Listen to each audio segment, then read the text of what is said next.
Hey, what's going on, guys? This is Mike. It is late and we are live, but I was going through something and I some statistics here, and I wanted to share these because I am one to I'm not one to say I know we have a problem with jihadists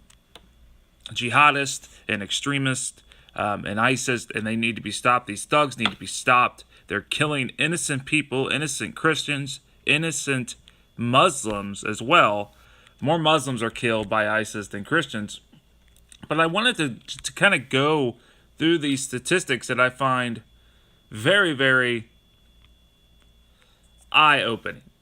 So let's go through these statistics real quick, and you be the judge. I know some people will probably call it fake news, but these are these are the actual facts, okay? And I am not one. I'm a white male. I'm not trying to say that white people are bad or anything like that. I don't care what race you are. I just want to go through statistics with you, and these are the honest statistics, and you be the judge of what you want to comment or say. White terrorists have killed more Americans this week than refugees have in 40 years. Share of Trump-related incidents by type. Anti-women. Almost over 75% of white terrorists. Anti-immigrant. Over 25. Anti-black. Over 25. Anti-LGBT. Over 25%. Anti-Semitic. A little under 20, about 20% in white nationalists, down by 0%. So President Trump is quick to condemn Muslim terrorist attacks, but he has been largely silent about hate crimes carried out by white terrorists. After the latest hate crime in Portland, Oregon, in which a white supremacist, Jeremy Christian, killed Ricky Best and Talizin Namiki, I can't say that word, or that name, on a train after they attempted to stop him from berating two Muslim women. 3 people have been killed by white terrorists in the last week. The other hate crimes related murder happened at the University of Maryland when a 23-year-old Richard Collins III was stabbed to death by Sean Urbisky. Collins was just commissioned as a lieutenant in the United States Army. No refugees hailing from any other countries, including the Trump Muslim ban, have ever killed any Americans. The last time any refugee has killed any Americans, where was I at? Any Americans. The last time refugees have killed any Americans more than 40 years ago, when 3 Cuban refugees killed 3 Americans. Cuba is not included in the travel ban.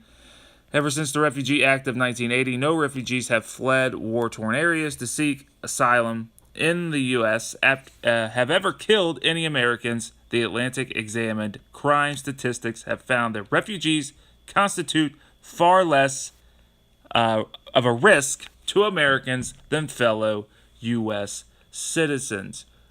Over the last 4 decades, 20 out of 3.25 million refugees welcomed to the United States have been convicted of attempting or committing terrorist on U.S. soil, and only 3 Americans have been killed in attacks committed by refugees, all by Cuban refugees in the 1970s. 0 Americans have been killed by Syrian refugees in a terrorist attack in the United States. That includes refugees from Iran, Iraq, Libya, Somalia, Sudan, Syria, and Yemen, which are the countries that President Trump has signed out for his Muslim travel ban.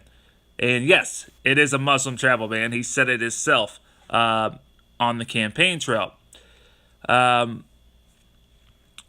were we at? Mostly true score to claim by Representative Ted Louie from California, in which he said the chances of being killed by a refugee were 1 in 3.6 billion. The chances of winning the Powerball lottery grand prize are at 1 in 292.2 million, meaning you would win the Powerball and average by 12 times before being killed by a refugee. Actually, these statistics are very true, guys. I just wanted to go through these statistics. I know people will still rebuke this, and they'll still call it fake news. I'm sorry I couldn't pronounce some of the words on there and the names, but these are actual true statements, true statistics done, and I find it funny that, and it really is, the Trump administration likes to drum up fear to scare people.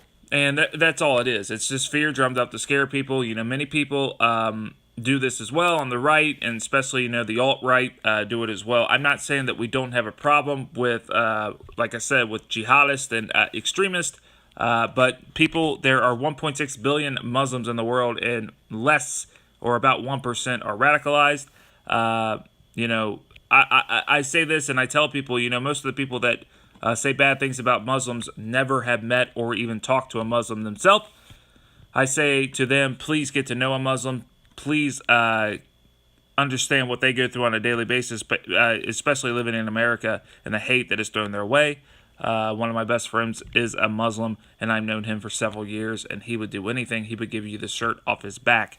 He is that nice. His family has been nothing but nice to me as well, and have been just so cordial to my family as well. So I just wanted to share that with you guys. I know it's late, so I'm going to get off here, but hopefully we'll be back with another video tomorrow talking about the Jared Kushner situation, which is another big blow to the Trump administration.